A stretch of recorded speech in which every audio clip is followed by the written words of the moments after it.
Right, let's move on, because there's going to be a discussion this evening in the Inisharan Gateway Hotel in Buncrana. That discussion then will move to Derry, to the City Hotel on Queen's Quay.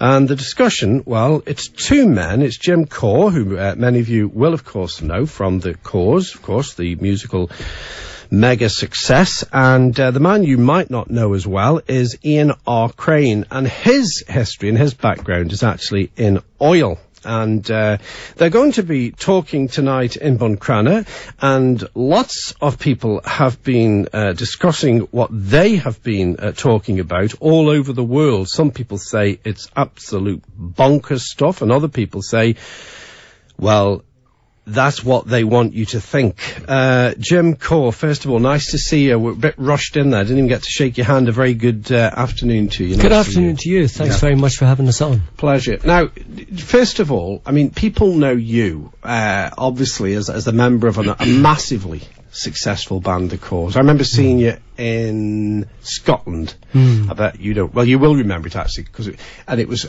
I think it might have been one of your first gigs. We were supporting Celine Dion. Yes. Remember that? Yes, indeed. We had a Highland Radio trip to it, and it was our first night seeing her, and it was your first night, I think, of working with her, was it? Or was it one of them? And it was one of the very first support slots that we got, was with Celine Dion, and I have to say that she and her crew and the management treated us so well. We went on to do quite a few gigs with her around the world. Unfortunately, we didn't get to do France with her, where she was absolutely huge.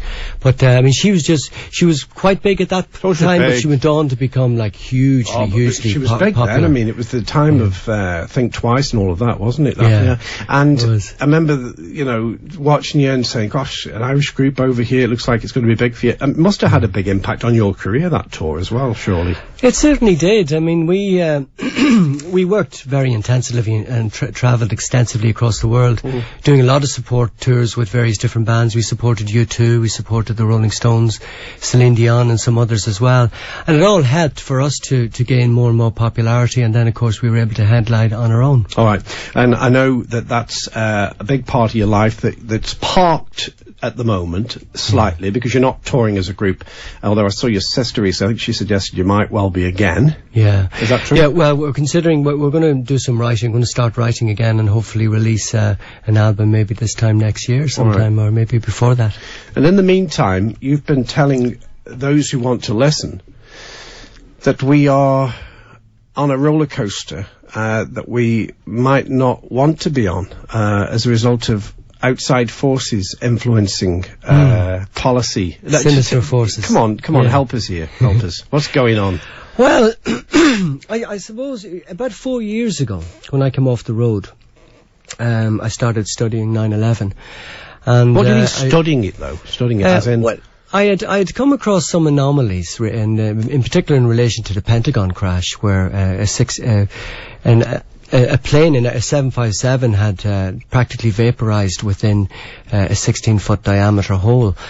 And when we learned that the pilot, a guy called Hani Hanwar, his flight instructor had said that he'd got rudimentary piloting skills, and like the maneuver that was made, which was tracked on radar by air traffic control, that it would have been very difficult for a military crack pilot to have made this maneuver.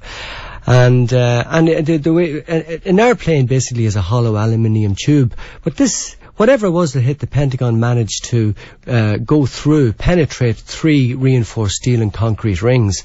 And it's really that, and it was just curiosity.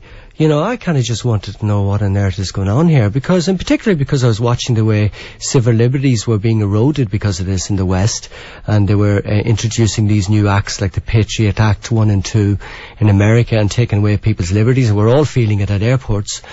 And it was the excuse, the pretext for the launch of, for the invasion of 2 sovereign nations. So it just got me interested. And when they were just a few of the anomalies, the irregularities. I mean, when I started studying this, I discovered hundreds, if not thousands of anomalies. But I mean, obviously, time's short, and we want to get to some of the really important things that you're saying. We're not going to get to everything you're saying today, but I mean, the basis is that 9/11 was planned, that, it was a government an unelected government, world government, that's decided that we are to live a particular way in the future. They're going to own our resources, and they actually planned to blow up the Twin Towers and do all of that so that they could have an excuse to control us through security, and ultimately they're going to and are running the show. It's pretty accurate, I have to say. I mean, they found the evidence that a high-energy pyrotechnic explosive was used to take down the Twin Towers. There's a group of eminent scientists led by a Danish chemistry professor by the names of Niels Hart was able to positively identify this substance known as nanothermite. They found unreacted nanothermite in the dust, and judging by the amount that they found, there must have been tons of it used, relatively speaking. Now, so it wasn't planes that brought it down. Nanothermite is it's a highly sophisticated substance, a controlled substance that is, it would be in the hands of the military. But I saw planes going in. If I can just finish, it cuts through steel like a hot knife through butter. Yeah, you see. But I saw planes going in to the building. Was that made up? I don't believe so. There was some anomalies. I believe planes hit the buildings all right, but not the Pentagon. I would be of the belief that it was a cruise missile. So there were suicide pilots then? These people had decided to kill themselves? Well, funnily enough, the father of Mohammed Atta, who was the lead pilot, he went on the record a couple of days after 9/11. He said that his son phoned him the day after 9/11, Mohammed Atta. He phoned him. He said, "Dad, I am in a lot of trouble. They're going to kill me." And it's basically the last time that he heard of him. This was the day after 9/11. Now, of those 19 hijackers, at least 8 of them have turned up alive, as was reported by the Times in Ireland. There's much more of this story. I want to bring in your friend, because he's got a different story to tell to some extent, because he's been on the ground. He was in Kuwait after the invasion of Kuwait, and he believes that those oil fires that you saw on the television were actually not the work of Saddam Hussein, but were in fact the work of the people who are trying to take over the world at the moment, or maybe even are controlling us, he would believe. A quiz first, a break, and then more from Jim Corr and Ian R. Crane. Okay, we're going to have the weather, and the weather tells us that it's going to be windy and cloudy today. Scattered showers developing later, and tonight will bring a mix of clear spells and isolated showers. Well, the comments have started already. I've got Jim Corr in the studio. They're going to be speaking tonight. That's he and this gentleman beside him. They're going to be speaking about their fears and views about the world we're living in at the moment, the reason why we're facing financial meltdown in Ireland. They both say that's no coincidence, it's all planned.